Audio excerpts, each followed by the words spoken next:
Pozdravljeni, sem Igor Harp in danes mi je v čast gostiti dve mladi slovenski pisateljici, ki sta lani razburkali slovensko sceno z novima sodobnima romancama Prste stran in Srebrne vezi.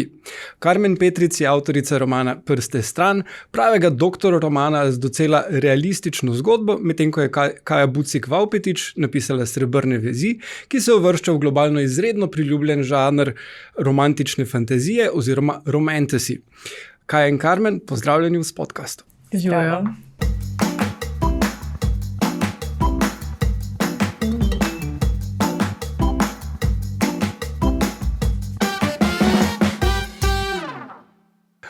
Naj začnem najbolj malo na široko. Obe knjigi sta bili uspešni v prodaji in izposoji v knjižnicah. Ali to nakazuje, da romance načenja popularnost trenutno najpopularnejšega žanra v Sloveniji, to je kriminalke? Ali torej po nasilju prihaja čas za ljubezen? Jaz bi rekla, da so romance vedno bile popularne, samo nismo imeli toliko slovenskih naslovov. Se pravi, če mi pogledamo razne sezname sposojanja, zaradi tega, ker seznamo prodaje zaradi različnih založb pač nimamo skupnih, a ne? Se pravi, če pogledamo sezname najbolj izposojenih knjig v vsakem letu, v zadnjem desetletju ali več, so prevodne romance kotirajo zelo visoko na teh seznamih, a ne?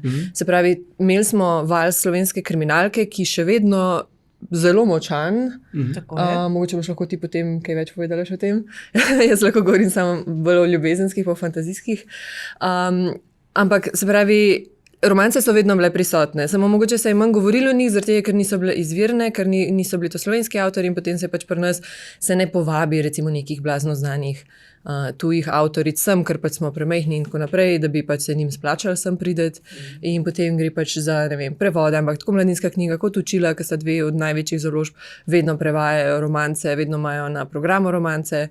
Imamo pri Mladinski knjigi recimo zbirko Kapučino, ki so tako mečkam bolj literarne, pa Oddih, kjer so pa več ali manj pač romance, vsako leto je ziher več naslovov, tako da pri Učilih pa itak sploh pač ves čas pač nekako prevajajo. Tako da jaz bi rekla, da je super, da smo začeli pisati v slovenščini tudi te knjige v izvirniku, ampak da se pa ni za pretvarjati, da je romanca kar zdaj vzniknila od nikoder, ampak je že od vedno bila tukaj. Tako da. Ja, definitivno romanca je prisotna že kar dobršen čas in samo ta razlika je tako, kot je Kaja povedala, da predhodno smo imeli predvsem na lestvicah najbolj izposojenih prevodne romance, zdaj se pa trend obrača, kar je zelo, zelo dobro. Skočas prebijamo. Ja. Zdaj, Prste stran je po zapletu klasičen doktor roman, torej romanca, ki je postavljena v zdravniško okolje. In to je eden bolj priljubljenih žanrov v Sloveniji. Mnogi se spomnimo tistih kratkih romanov s črno-belimi naslovnicami, ki so se v trafikah prodajali. Ampak v zadnjih desetletjih se zdi, da je nekoliko zamrl in me zanima, kako si se ga lotila oživiti. Klasičen doktor roman je tako rekoč skoraj pozabljen žanr. Jaz sem se z njim srečala na dopustu na morju kot najstnica, zato ker je tudi moja mama brala romance, predvsem romance in predvsem na morju, se razume. In ker je meni hitro zmanjkalo knjig, sem včasih na skrivaj vzela tudi kakšen doktor roman, priznam. Nisem bila že takrat navdušena nad določenimi zapleti, nad določenimi klišeji, ki so se tam pojavljali in takrat sem si mislila, če bi jaz lahko pisala, jaz bi to naredila čisto drugače. Potem je pa leta in leta kasneje prišel razpis Cankarjeve založbe, da iščejo nekoga, ki bi napisal sodobni doktor roman. Glede na to, da imam zdravstveno izobrazbo, pa željo in kar nekaj pisateljskih veščin, sem se odločila, da to je to in sem se podala pol na to pot. A si vzela za vzor tudi nekatere klasike, kot ne vem, Heinz Konsali, ki je bil zelo priljubljen pri nas, ali si iskala navdih bolj v sodobni literaturi pa sodobnem življenju? Konsalika poznam predvsem po romanu Kirurginja, ki pa niti ni čisto klasičen doktor roman, ima veliko vojne tematike in ni to roman, ki bi mene navdahnil pri pisanju. Jaz sem za vzor oziroma za neko šablono vzela prav te trafikantske romane, ki so bili črno-beli, imeli so 64 strani. Natančno. Ja, natančno, zato ker bila je pač hiperprodukcija oziroma tudi hiperprevodno. Zelo hitro so jih prevajali, zato ker pač je bilo treba zadostiti povpraševanju. Kvaliteta je bila zelo slaba in sem se lotila čisto sistematično z izpisom vseh stvari, ki niso štimale tam noter. Potem sem pa za svoj navdih vzela nekoga drugega in to je Pavlina Pajk, ki je že v samem začetku pisala zdraviliške povesti. Potem sem se pa zamislila, kako bi bilo, če bi Pavlina živela v današnjem času in kaj bi ona napisala. Zato je tudi junakinja, sicer z ujem Pavlina, imenovana po Pavlini Pajk. Po drugi strani pa Srebrne vezi je nastal v mednarodno enem najbolj svežih podžanrov romance, tako imenovanem romantasi, in je en njegovih prvih predstavnikov v slovenščini. A nam lahko kaj na kratko predstaviš tole fantazijsko romanco in kaj so razlike od klasične romance? Ja, prva in glavna razlika je ta, da se pač pri fantazijski romanci nahajamo v fantazijskem svetu. Zdaj, obstajajo različni podžanri, še potem jih lahko še nadaljne razčlenimo, ali se nahajamo v popolnoma ločenem svetu, kar je pač pri Srebrnih vezeh, se pravi, ali je to tako kot pri Tolkienu, kjer pač nimamo te normalne resničnosti, kar jo pač mi doživljamo, ampak se postavimo v en svet, ki je ponavadi ali zgodovinski ali futurističen. Moj je pač zgodovinski, to je tam nekje v srednjem veku, nekje na nekih slovanskih ozemljih, ampak je to seveda pač vsa krajevna imena so izmišljena. Predvsem pa je, se pravi, prisotna magija ali pa čarobna bitja. Potem pa imamo v bistvu še druge podžanre, kot je recimo paranormalna romanca, ki se dogaja v sodobnem svetu, ki je pač obogaten z nekimi elementi magije, ali so čarovnice, ali so vampiri, ali so volkodlake in tako naprej. Imamo pa tudi, se pravi, take, kjer prehajamo iz enega sveta v drugega. Pri otroški literaturi je najbolj znana Narnija, se pravi, otroci začnejo v enem svetu in potem prek nekega portala, se pravi, temu reče v angleščini portal fantasy, se pravi, portalna fantazija se grozno čudno sliši, ampak se pravi, prehajajo iz enega sveta v drugega in potem tam opravijo neko nalogo in ko je ta naloga opravljena, se vrnejo nazaj v svoj resnični svet. Tukaj je recimo mogoče tega malo manj pri tej romantaziji, ampak je zelo znana serija, taka je Outlander, oziroma kako je Tujka? Ja, od Diane Gabaldon, po kateri je bila posneta zelo uspešna serija. Se pravi, gre za to, v bistvu ta fantazijska romanca se v bistvu preizprašuje, kako ljubezen poteka, če so vpleteni tudi elementi magije. In pač pri meni gre za čarobna bitja, ki so pač vzeta iz slovanske mitologije, iz slovenskih povesti in v bistvu jaz sem poskušala nekako to slovensko ljudsko slovstvo vzeti za podlago, da bi se v bistvu slovenski bralci te knjige počutili domače v tem svetu in bi v bistvu če so bralci brali oziroma bralke neke te slovenske ljudske pravljice, Petra Klepca in tako naprej, se jim bo ta svet zdel znan. In tudi vsa imena, ki so taka, da bi lahko se pač, ne vem, na Dolenjskem znašla za osnovo, za ta moj Črnograd, sem si nekako približno vzela Žužemberk in tisti grad, ki je tam, tako da sem nekako se navdihovala iz pač naših krajev. In mi je bilo to zelo pomembno. Torej, ali meniš, da bi ta podžanr bolj pritegnil bralce Gospodarja prstanov ali Nicholasa Sparksa in Jojo Moyes? Ja, v bistvu je zanimiv presek, zaradi tega, ker določeni ljudje, določene bralke, ki pač berejo romance, nočejo izstopati iz v bistvu te konsenzualne resničnosti, se pravi, čim so zadeve malo magične in to že ne odgovarja več, ker to je pač preveč fantazija, čeprav pač že sama romanca nekako privzema neko fantazijo.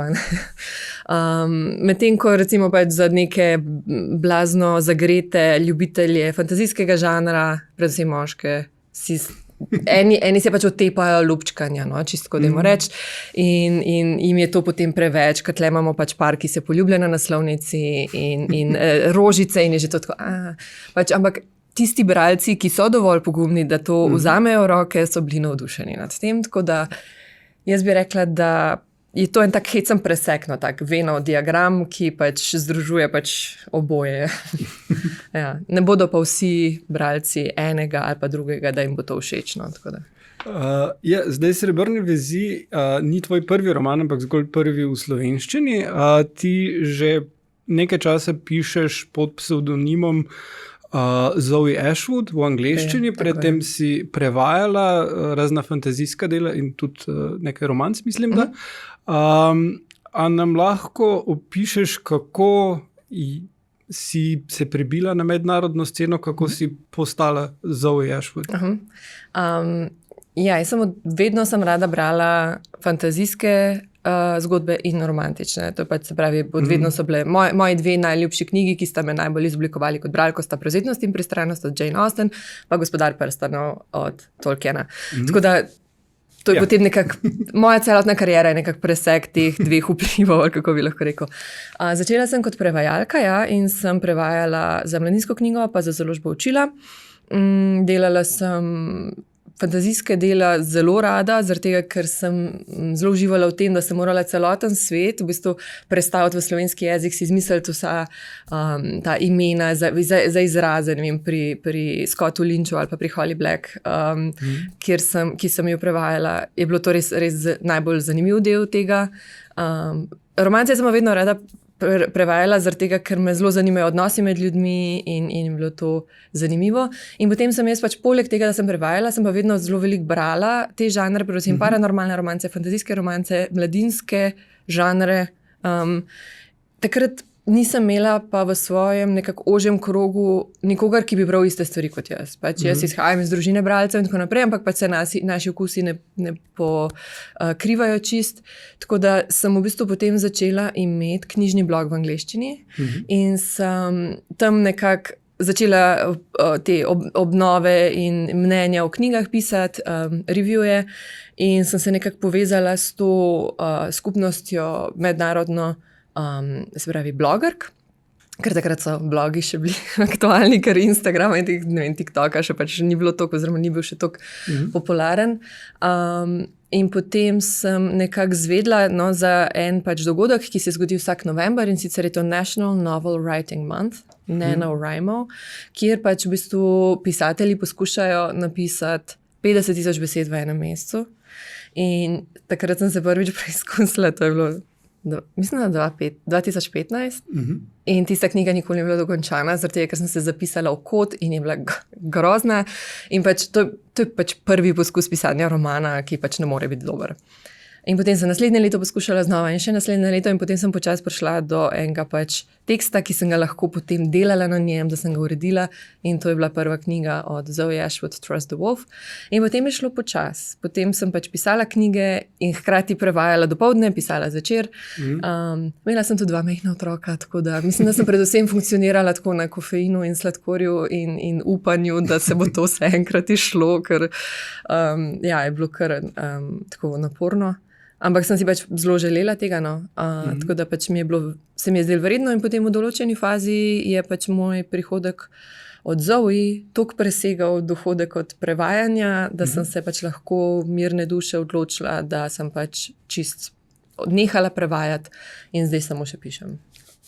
In kako pa pač si našla založnika v tujini in kako to deluje?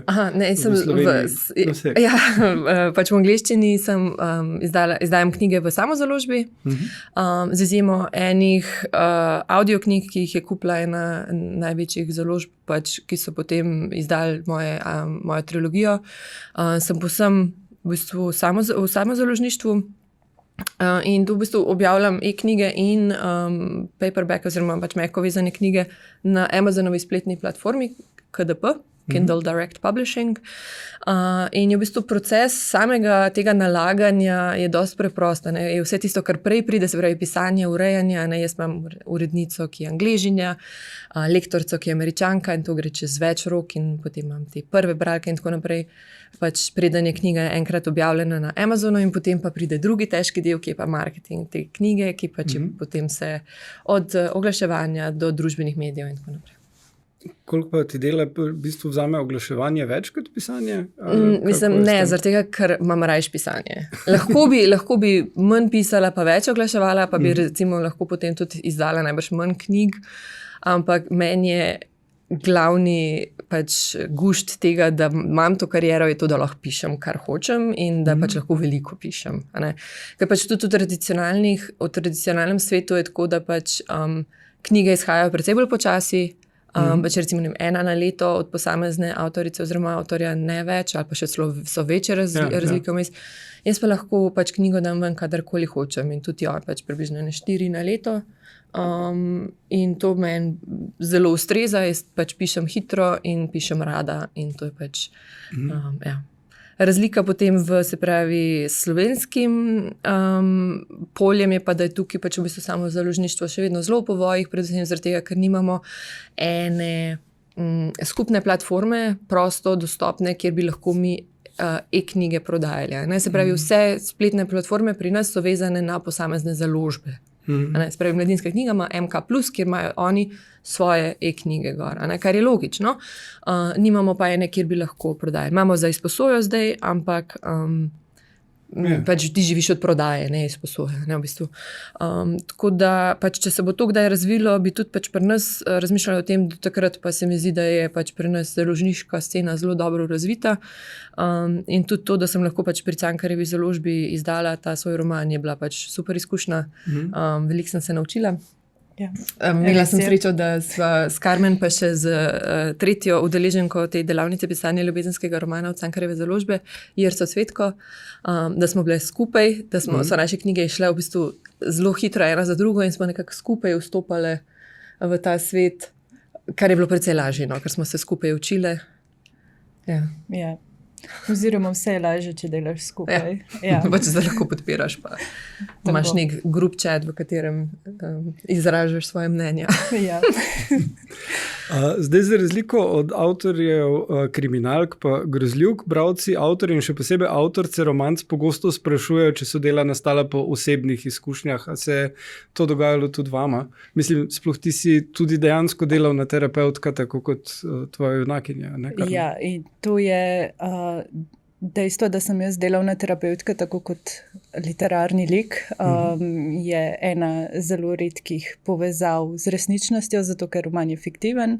Sva pa s Kajo doživeli svoj prvi ognjeni krst že na sejmu, knjižnem sejmu. To je bilo pol leta pred izidom knjige, kjer smo imeli dogodek, že takoj na prvem dogodku, kjer smo se predstavili javnosti. Takoj vprašanje, kakšen del intimnosti vaše osebne je vpisane v roman. Tako da, ne vem, takrat smo bile malo zgrožene, ampak smo dosti hitro blokirale. Pač jaz vedno poudarjam, da to ni autofikcija. Tako. Pač to so izmišljeni liki, tako, ker če bi pač pisala o morilcih in psihopatih, pač tle pišem o ljudeh, ki so zaljubljeni in to pač nima neke blazne veze z mano. Pač neki določeni elementi so, ki jih pač seveda vlečeš iz navdiha iz resničnega življenja, ampak to niso to prizori spolnosti, ki pač ljudi najbolj zanimajo, pa so najbolj interesantni. Tako. Mislim, da ne mine dogodek oziroma kakšno podpisovanje, ko predvsem kakšen bralec oziroma obiskovalec dogodka moškega spola pride, dvigne roko in vpraša. Jaz imam za vse to en univerzalen odgovor, da svoje spalnice ne opišem v svoje romane in tu se zgodba zaključi. Se pa začelo pojavljati eno drugo vprašanje, včasih celo strani bralk, in sicer moj lik, Miša, je resničen, ki ima ordinacijo in sprejema nove pacientke. Tako da, ja, Miša je nažalost fiktiven lik, je dobro opisan pač zaradi tega, da se bralci in bralke zaljubijo van. Ja, to je glavno. Tako, to je glavni del romance, da se bralec oziroma bralka zaljubi v tvoje like in da verjame v njuno ljubezen, kar je zelo lepo, sem počaščena, ampak ne, nažalost, vsi liki in prizori so izmišljeni. Ja, pred začetkom pisanja si pisatelji načeloma podučijo o temi zgodbe. Recimo Tadej Golob je pred pisanjem Jezera preživel več časa s kriminalisti in patologi. Kako sta se pa vedve lotile raziskovanja, pa zdaj ne mislim tega lupčkanja dela, ampak bolj tega, kar sodi k gradnji sveta? Glede na to, da sem delovna terapevtka, tukaj nisem rabila dodatnih raziskovanj, razen v primeru poškodbe glavnega lika, Miše. Ni nobena skrivnost, da se poškoduje v romanu in sicer se poškoduje na zelo specifičen način. Pripisala sem mu eksotično poškodbo, ki je res redka, ne samo v Sloveniji, tudi v svetu, in to je Jersey Finger. To je poškodba, ki se ponavadi pojavi pri igranju ameriškega nogometa, zato ker se prst zatakne v jersey oziroma v sam dres in ob iztegu se pripeti poškodba.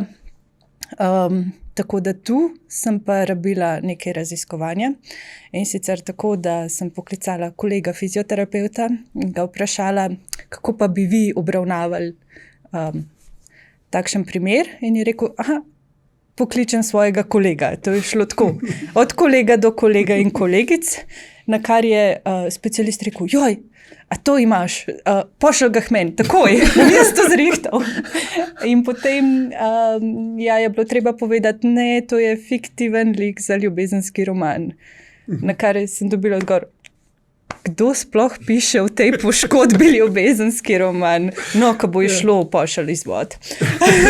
Pa, kar se tiče same operacije Miše, sem poklicala prijateljico, ki je kolegica s kirurginjo, zato da smo primerjali protokole in vse. Tako da, kar se tiče Mišine obravnave v romanu, je to.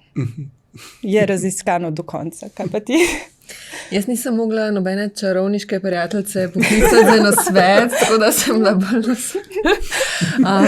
meni je šlo bolj za raziskovanje v bistvu ljudskega slovstva.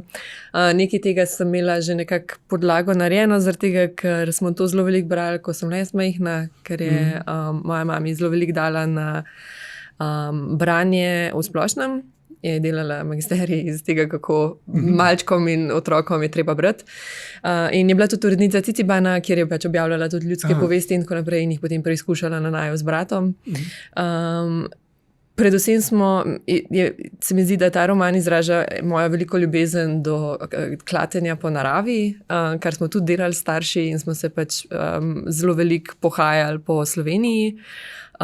Recimo specifičen primer je, kjer se v bistvu liki znajdejo v enem templju, da ene boginje, ki je pod eno skalo vklesan noter in je to recimo pač izvira ta scena iz Mitreja nad Rožancem v Beli krajini, kjer je v bistvu v eno steno vklesana podoba pač tega boga, kjer so pač v bistvu rimski vojaki, ki so pač častili Mitro, kar takrat ni bila uradna religija, hodili na skrivaj tja noter častiti v eno tako luknjo. In to je bilo v bistvu, to je 500 metrov nad hišo od moje prababice, kamor smo mi pač hodili vsake toliko časa in tiste mi je očitno, ko sem bila otrok, toliko tisnila spomin, da sem pač vedela, ko sem začela pisati, da bo to eden od tistih ključnih prizorov, kjer se potem pač v bistvu zgodba napreduje in tako naprej.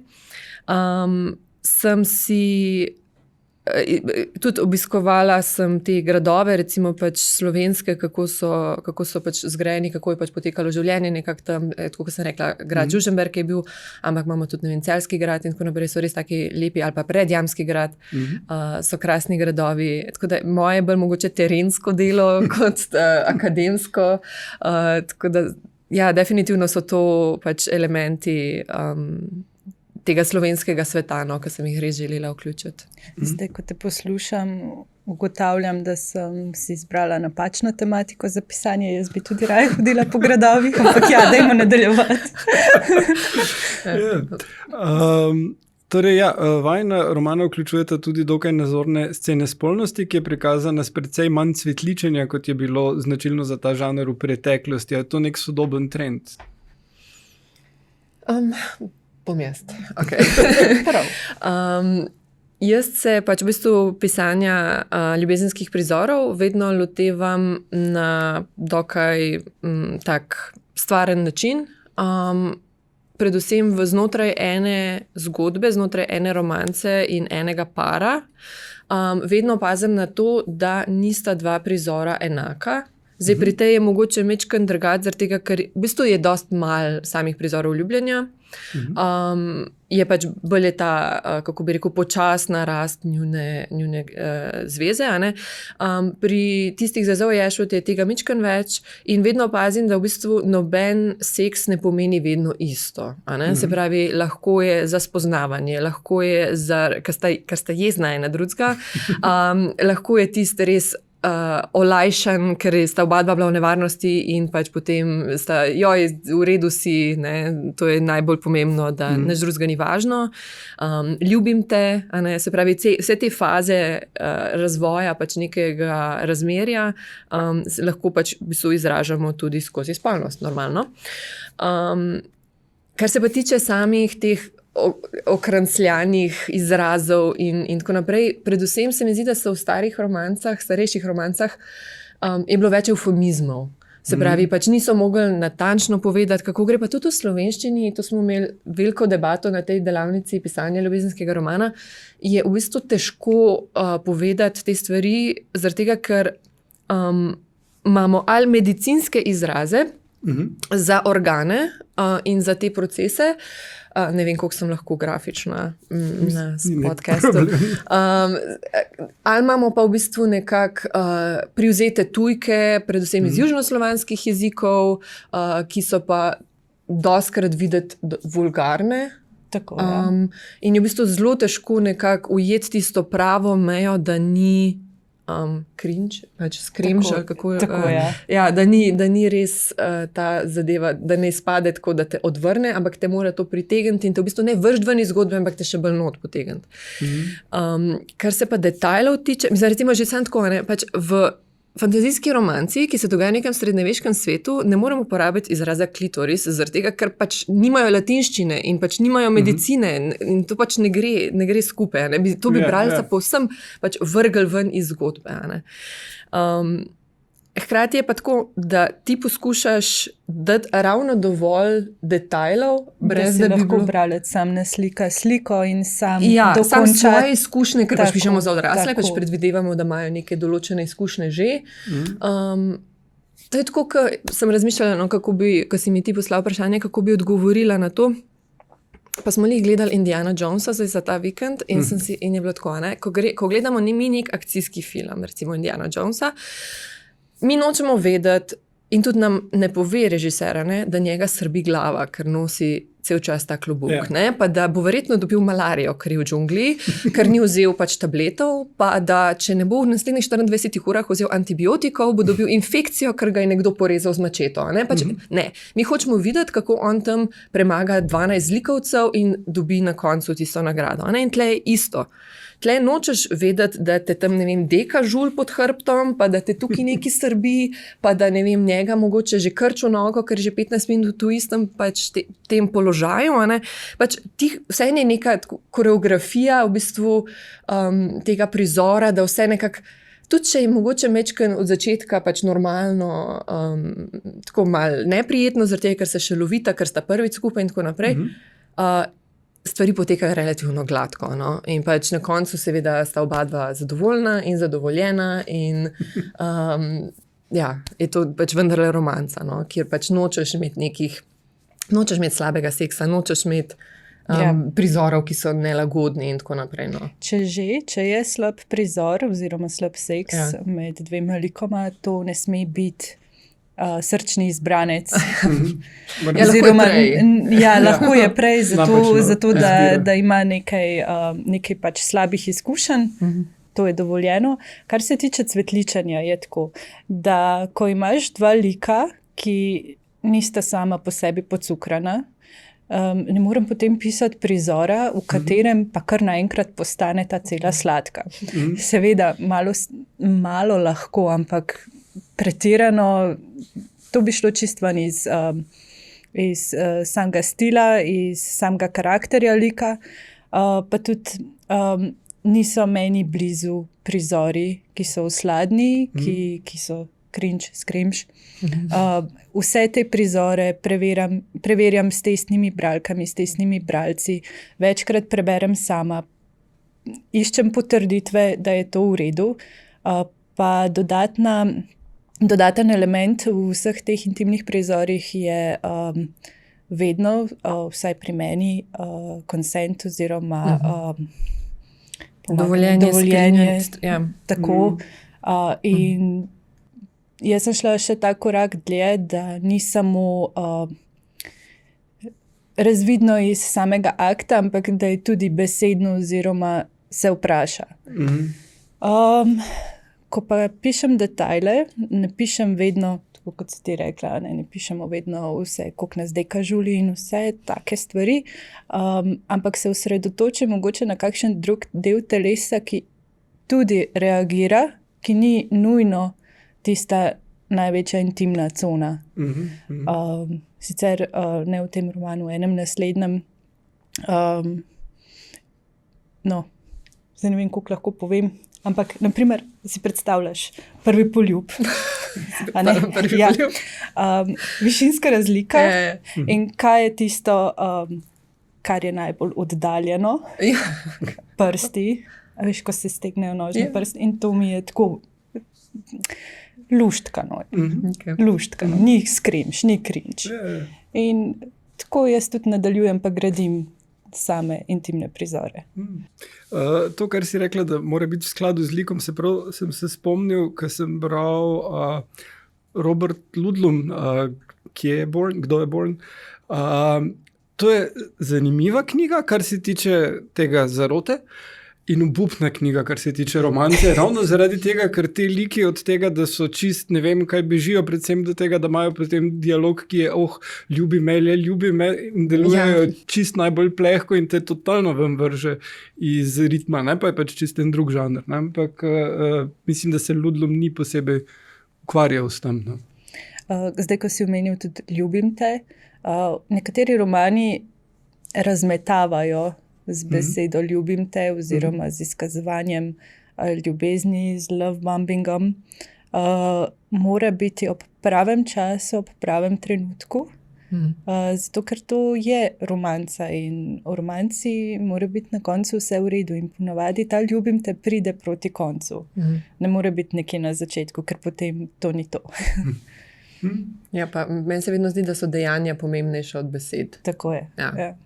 Pač to, kaj drug za drugega lika naredita, pa ne samo moški za žensko, ampak pač drug za drugega, kako si pomagata, kako rasteta skupaj, to je meni pač tisti najbolj zanimiv in najbolj v bistvu zadovoljiv del romance je, da vidim, kako si drug drugega zaslužita in kako sta fajn za skupaj. In si niti ne rabita povedati tega, pač vse si ponavadi, ampak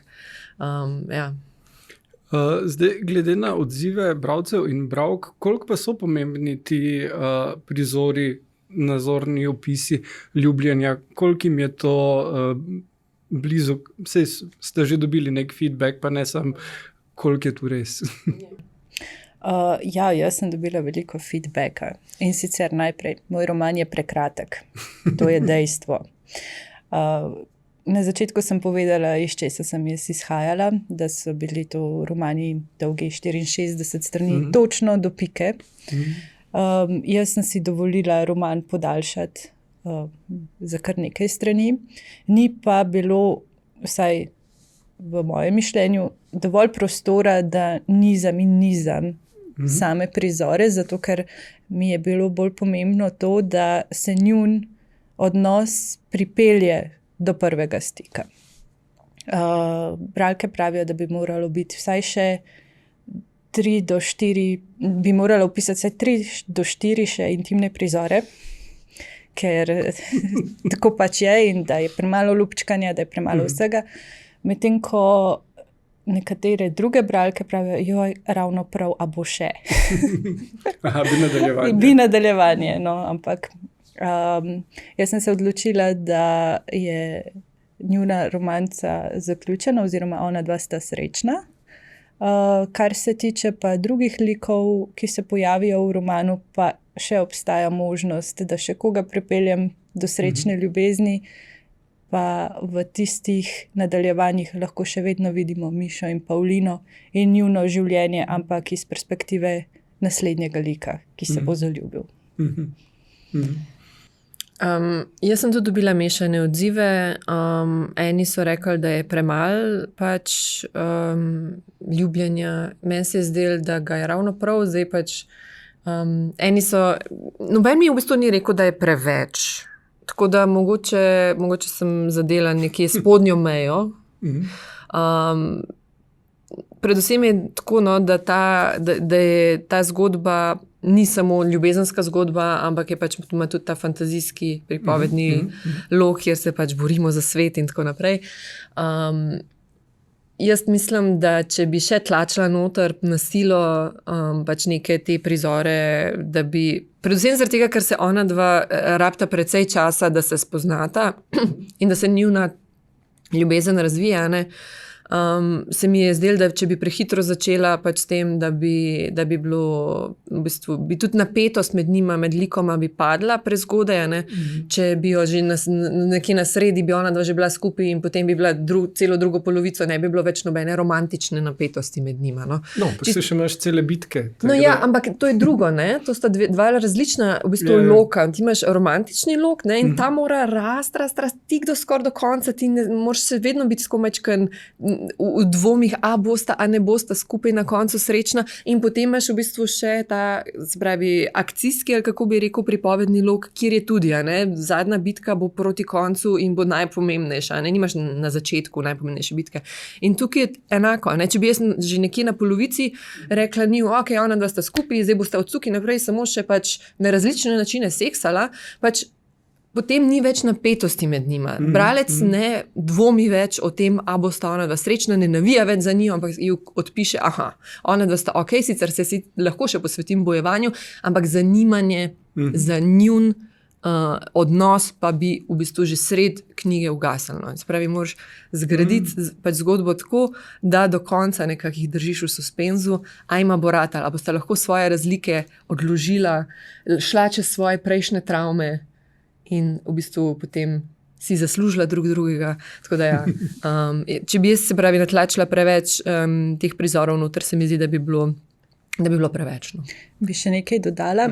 Najina romana sta začetnika nove zbirke Razmerja. In tudi za začetke se mogoče, vsaj meni se ni zdelo primerno, da pretiravamo s samimi ljubezenskimi prizori, so napisani predvsem ne samo okusno, ampak tudi v dobri meri, oziroma z dobro mero, da ni res tega pretiravanja. Poleg tega to sta romanci, ki imata del erotičnih elementov, to ni pornografija. Ja, to ni erotika. To ni tista klasična pornografska erotika, ki se je pač lahko tudi kupovala tudi v trafikah. Ampak je pomemben del romance in sam razplet in tudi čustveni odnosi likov. Ne gre se samo za golo fizičnost. Je pomembna tudi druga zgodba in njun razvoj, tudi kot posameznika, da zrasteta v samem romanu.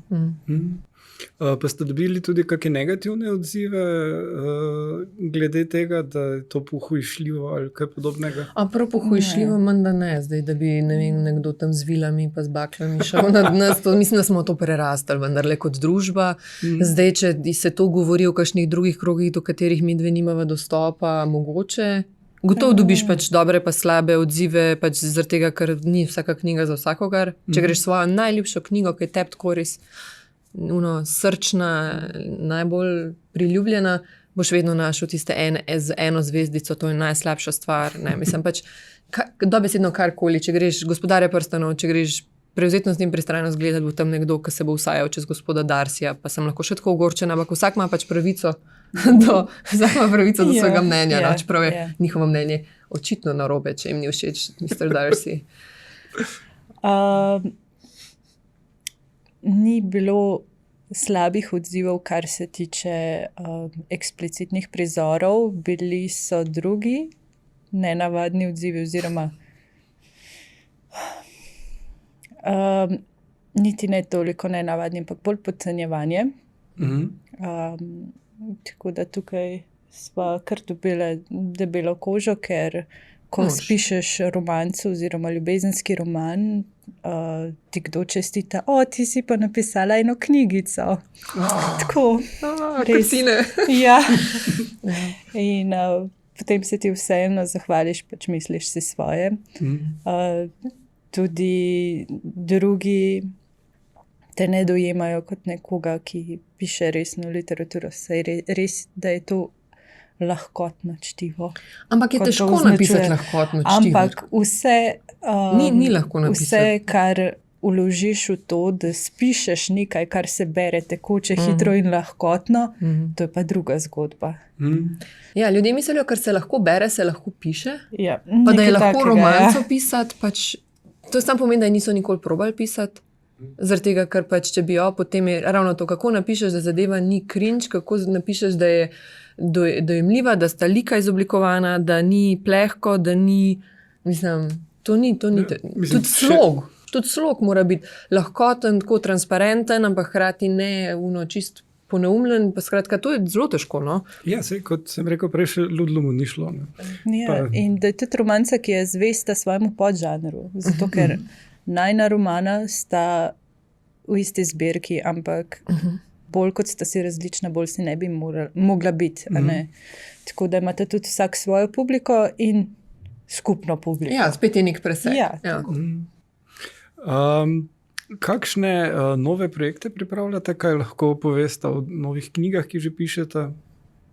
Okay. Moš ti kaj povedala? Ja, jaz trenutno ne pišem v slovenščini, pišem za Zoe, tako da tam nadaljujem eno serijo paranormalnih romanc, ki jo že imam, ki jo imajo bralke rade.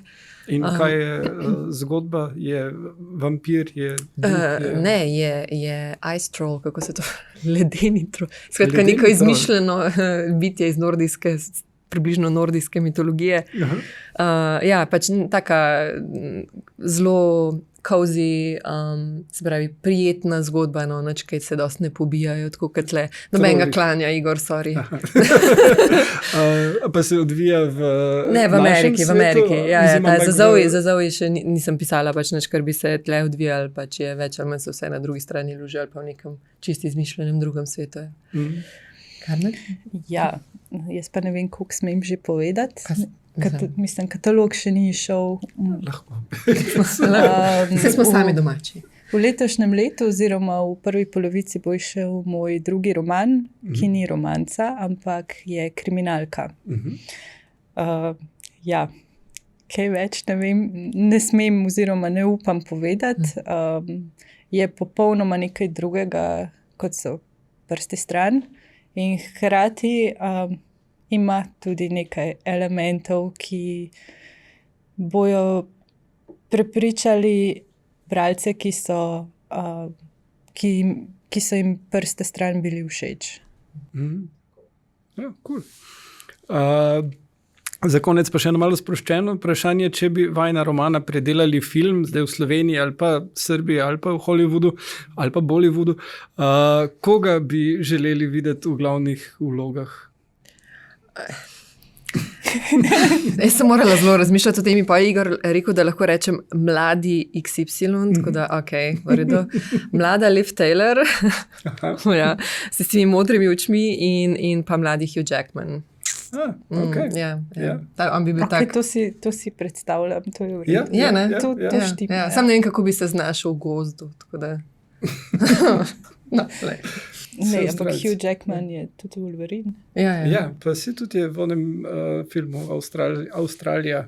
Sem ti se Outback, tam imaš kače pa kenguruje. Se znajde v naravi. Se znajde, ok, redo. No, evo pa še bolj stojim za svojo izbiro. Jaz osebno nimam nekih preferenc, ampak moja sestra jih pa ima. Moja sestra ima seznam, kdo je lahko Miša in kdo ne. Aha, kdo je dovoljen. Mislim, da je nekje zelo, zelo visoko gor Matej Puc. Pa ona je predvsem po slovenski sceni gledala. Če ne Matej Puc, pol pa lahko ali Zrnec ali Sebastian bi šlo. Bi šlo. Ja, občasno dobim tudi v Messenger kako fotografijo, a ta bi pa bil. Na kar je moj odgovor, ti sam pogledaj, koliko je visok in to je to. Zato, ker pač Miša je visok, ja. Ja, tako da Puc vsekakor, ja. Za Pavlino pa ni takih problemov. Največji problem je Miša, ne. Ja, tako da upam, da castinga ne bo delala moja sestra, če ga pa bo, pa mislim, jaz pristanem na katerega koli. Kaj in Karmen, hvala za obisk v studiu in veliko uspeha še naprej z pisanjem. Hvala tebi za vabilo.